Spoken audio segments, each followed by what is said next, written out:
তালতলীতে UP সদস্য বাচ্চুর বিরুদ্ধে চাল আত্মসাতের অভিযোগ অস্বীকার 200 জনগণের সংবাদ সম্মেলন।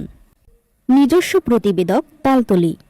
বরগুনার তালতলী উপজেলার কড়াইবাড়িয়া ইউনিয়নের 9 নম্বর ওয়ার্ডের ইউপি সদস্য ফজলুল হক বাচ্চুর বিরুদ্ধে জেলেদের চাল আত্মসাতের অভিযোগকে ভিত্তিহীন ও ষড়যন্ত্রমূলক দাবি করে প্রতিবাদ সভা ও সংবাদ সম্মেলন করেছেন এলাকাবাসী।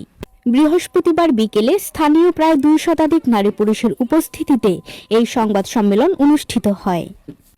এ সময় জেলেরা ও স্থানীয় বাসিন্দারা মেম্বারের বিরুদ্ধে ওঠা অভিযোগের তীব্র নিন্দা জানান। সংবাদ সম্মেলনে ফজলুল হক বাচ্চু মেম্বার বলেন, আমি দীর্ঘ সময় ধরে জনগণের সেবা করে আসছি। সামনে ইউনিয়ন পরিষদ নির্বাচন, আর আমি আগামীতে চেয়ারম্যান প্রার্থী হিসেবে নির্বাচন করতে চাই।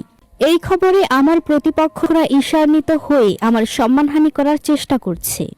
তারা সাংবাদিকদের ভুল ও মিথ্যা তথ্য দিয়ে সংবাদ পরিবেশন করিয়েছে। তিনি আরও যোগ করেন, জেলেদের চাল বিতরণে বিন্দুমাত্র অনিয়ম হয়নি। ট্যাগ অফিসারের উপস্থিতিতে নিয়ম মেনে সকল চাল বিতরণ করা হয়েছে। রাজনৈতিকভাবে আমাকে মোকাবিলা করতে না পেরে প্রতিপক্ষরা ষড়যন্ত্রের পথ বেছে নিয়েছে। সংবাদ সম্মেলনে উপস্থিত স্থানীয় জেলেরা জানান, তারা নিয়ম মতো তাদের বরাদ্দকৃত চাল বুঝে পেয়েছেন। এ সময় এক বৃদ্ধা আবেগাপ্লুত হয়ে কান্নায় ভেঙে পড়েন এবং বলেন, বাচ্চু মেম্বার খুব ভালো মানুষ। বিপদে আপদে আমরা তাকে সবসময় পাশে পাই। তার বিরুদ্ধে ওঠা এসব অভিযোগ সম্পূর্ণ মিথ্যা। আমরা এর সঠিক বিচার চাই। চাল আত্মসাতের বিষয়টি এলাকাবাসী সরাসরি প্রত্যাখ্যান করেছেন। আগামীতে চেয়ারম্যান পদে প্রার্থী হওয়ার ঘোষণা দেওয়ায় প্রতিপক্ষরা এই প্রোপাগান্ডা ছড়াচ্ছে বলে অভিযোগ। চাল বিতরণে কোনো অনিয়ম হয়নি এবং তা তদারকির মাধ্যমেই সম্পন্ন হয়েছে। 2 শতাধিক স্থানীয় বাসিন্দার উপস্থিতিতে মেম্বারের প্রতি পূর্ণ সমর্থন ব্যক্ত করা হয়েছে। সংবাদ সম্মেলনে এলাকাবাসী প্রশাসনের কাছে অনুরোধ জানান যে কোনো প্রকার যাচাই বাছাই ছাড়া মিথ্যা সংবাদের ভিত্তিতে জনসেবামূলক কাজে বাধা সৃষ্টি করা না হয়। বিস্তারিত দেখুন আমাদের ভিডিওতে। একতরফা অভিযোগের ভিত্তিতে যাচাই বাছাই ছাড়াই সংবাদ প্রকাশ করছে, এটি সাংবাদিকতার নীতির পরিপন্থী। আমি গণমাধ্যম কর্মীদের প্রতি জোর অনুরোধ জানাচ্ছি, ভবিষ্যতে কোনো সংবাদ প্রকাশের আগে অবশ্যই উভয় পক্ষের বক্তব্য নিয়ে সত্যতা নিশ্চিত করবেন। সত্যতা তদন্ত করা হোক। সত্য প্রকাশ পেলে কারা এর পিছনে জড়িত তা দেশবাসীর সামনে স্পষ্ট হয়ে যাবে। চেয়ারম্যান সাহেব তার এই যে রেদাওয়ান সর্দার যে আমার নামে একটি অভিযোগ তুলছে, যে বাদী হয়েছে, এই লোক চেয়ারম্যানের ওয়ার্ডে এবং তার কাছের লোক এবং এই রেদাওয়ান মেম্বারে নিয়ে বন্টন করছে এবং সেখানে হাজার হাজার লোক ছিল এবং ইউপি সদস্যরা ছিল।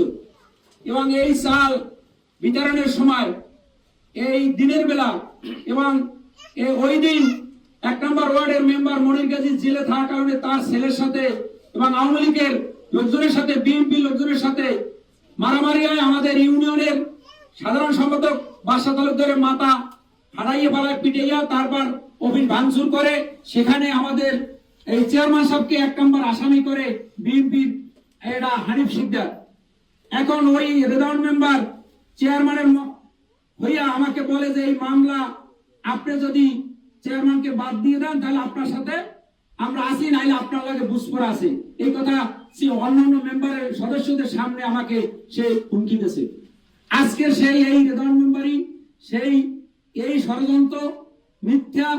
এখানে হাজার হাজার এখানে লোক আছে, শত শত হাজার হাজার আপনারা জেলে আছে, জিজ্ঞাসা করে দেখেন তারা এই 80 কেজি করে চাল পাইছে কিনা। এখানে মানুষ আছে শত শত, তার কাছে সাংবাদিক বন্ধুরা আপনারা জিজ্ঞাসা করেন এরা চাউল পাইছে না। এরা চাউল আপনারা পাইছেন? ইচ্ছা করেন এটা একটা জায়গায় একটু দেখান আপনারা পাইছেন কিনা। এটা হলো একটা ষড়যন্ত্রমূলক।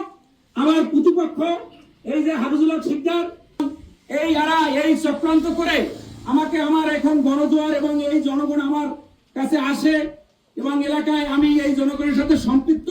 এই কারণে আজকের আমাকে এই হ্যাপূর্ণ করার জন্য আজকের এই ষড়যন্ত্র করতেছে। কঠোরভাবে হুঁশিয়ারি দিয়ে বলতে চাই, আমার বিরুদ্ধে মিথ্যা বানোয়াট মানহানির অভিযোগের সাথে যারা জড়িত তাদের বিরুদ্ধে আমি আইনগত ব্যবস্থা গ্রহণ করব। কোনো ষড়যন্ত্র, কোনো অপপ্রচার আমাকে জনগণের পথ থেকে বিচলিত করতে পারবে না ইনশাআল্লাহ। এলাকাবাসীর প্রতি আহ্বান, এবং গুজবে কান দেবেন না, সত্যের পাশে থাকুন। আসসালামু আলাইকুম। কিভাবে আপনারা চাল দেবেন? কয় কেজি দেবেন? সে বলছে হ্যাঁ আমি বাদ করে দেবো, যে ওয়ার্ডে মেম্বারের কাছে দেবে তারা এখানে খেলায় মাল দেবে। তখন আমার 160টা নাম, সে বলছে 160টা নামে 80 কেজি করে চাল দিয়ে দেন। আমি দাঁড়াইয়া বস্তা 8টা বস্তা 3 জনারে 30 কেজি আমার মাফা লাগে না, 8 বস্তা চাল 3 জনের আমরা দিয়া এককালে আমার 10 মিনিট লাগছে, আমি দিয়া আমি বাড়িতে চলে গেছি। পরে নাকি বিকেলে শুনি ওইখানে এই চাল নিয়া দলের সাথে এবং মেম্বারের ছেলের সাথে মারামারি হয়েছে, কিন্তু আমি পরে আর ও জায়গায় যাই। তো আমার মাল দেওয়া হয়ে গেছে। আমি আমার যে কজন জানলে আমার ওদের ভিতরে আমি টোটাল আমি চাউল সবাই চাউল নিয়ম অনুযায়ী সরকারি যে রেট অনুযায়ী দিতেছে, সরকার আমরা মাস্টার দিচ্ছি, ওই অনুযায়ী আমি চাউল দিয়ে আমার বক্তব্য। সরকার চেয়ারম্যানের আসলে চেয়ারম্যান নিজে ওইখান ভাইয়া লিস্ট করিয়া কোন ওয়ার্ডে কতটি চাউল দেবে সে দিয়ে দিয়েছে, আমরা চাউল দিয়েছি। ওখানে কি হয়েছে না হয়েছে আমরা তো এই ব্যাপারে মারামারি ব্যাপারে কিছু জানি না।